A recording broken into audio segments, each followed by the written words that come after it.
tulak.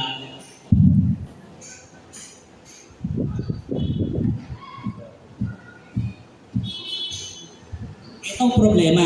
Pag mali ang pag-compress ng dibdib, baliwala po yan. Kasi ganito yung may tinatawag tayo na bender.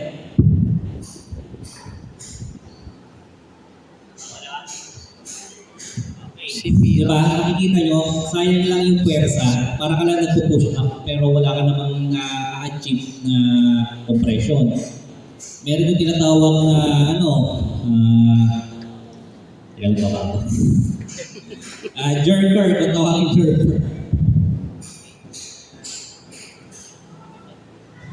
Tama naman yung ano niya. Tama yung pagkaka-compress niya. Ang problema lang, hindi consistent yung pulso. Kasi ang CPR, pinasabayan natin ang pulso.